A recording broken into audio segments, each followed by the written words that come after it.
गायचा विचार करा की आपण त्या गावरांपेक्षा ती जी गिर गाय आहे त्या गिर गायचा जर विचार केला, त्या गिर गायच्या गोमूत्रामध्ये सोन्याचे कण आढळले. काय आढळले? गिर गायच्या गोमूत्रामध्ये सोन्याचे कण आढळले. आणि ती गिर गायचं असेल किंवा आपले खिलार गावरान गाय असेल, त्या गावरान गायचं गोमूत्र जर आपण दर दिवस थोडं थोडं पिलो तर कॅन्सर सारखा रोग बरा होतो. कोणत्याच औषधाने बरा न होणारा रोग दर दिवस गोमूत्र जर एक टोपण भर गोमूत्र पेलो तर ते आपला कॅन्सर सारखा रोग बरा होतो. आणि एवढं जर ती गावरान गाय चांगली असेल, एवढी जर ती आपली गोमाता चांगली असेल आणि त्या गोमातेला जर आपण कशाच्या दावणीला बांधत असतो तर आपल्या नरकाशिवाय दुसरी जागाच नाही. मला असं वाटतं आपण त्या कशाला नाव ठेवत असतो.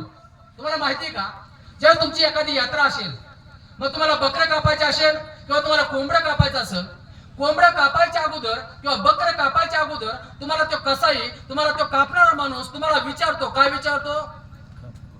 काय विचारतो? कापू का? बाबा बरोबर आहे. तो तुम्हाला विचारतो मी कापू का. ज्यावेळेस तुम्ही म्हणता काप, त्यावेळेस तो कापतो. याचा अर्थ ते कापणाऱ्याकडे दोष जाणार नाही. जो काप म्हणलाय त्याच्या माती ते पाप लागल्याशिवाय राहणार नाही. पाप तुम्हाला लागणार आहे.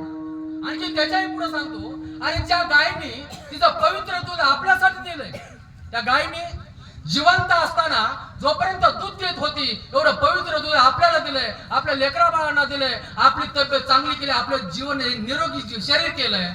आणि ज्यावेळेस ते दूध देत नाही त्यावेळेस कसायाच्या दावणीला बांधत असतो. आणि कसायाच्या दावणीला बांधलेली गाय असेल ना, त्या गायीची अवस्था अशी असते. त्या गायीची अवस्था अशी असते कशी, त्या गायीला तो कसाई नेतो. नेल्यानंतर तिला 15 दिवस महिनाभर तिला खायला टाकत नाही, तिला पाणी पाजत नाही. आणि महिन्यानंतर त्या कसायाच्या दावणीला बांधलेली गाय असते असं गरम उकळतं पाणी करतो. आणि उकळतं पाणी केल्यानंतर ते उकळतं पाणी घेतो आणि त्या जिवंत गायीच्या अंगावर ते पाणी टाकतो. लक्षात ठेवा, जिवंत गायीच्या अंगावर उकळतं पाणी टाकल्यानंतर त्या गायीचं मन काय म्हणत असत? त्या गायचं ज्यांनी गाय विकली त्याला आशीर्वाद देत असेल. मला वाटतं जिवंत गायीच्या अंगावर जर उकळतं पाणी टाकत असेल आणि ती गाय त्याला शाप देत असेल, दादा आशीर्वाद कधीच देणार नाही. आणि मला वाटतं आपण म्हणतो शेतकरी सुखी नाही, शेतकरी दुःखी आहे, शेतकऱ्याच्या मालाला भाव नाही आपण म्हणतोय. आणि आपल्या बारीक बारीक चुका कुठं होतात ह्याच्याकडे आपण दुर्लक्ष करतोय. बरोबर आहे. मला सांगा, कसायाला गाय विकली त्या कसायाला पाप लागणार नाही. ज्या शेतकऱ्यांनी ती गाय विकली त्या शेतकऱ्याकडे निम्म पाप आल्याशिवाय राहणार नाही. त्यामुळे आपण कसायाच्या दावणीला गाय द्यायची नाही.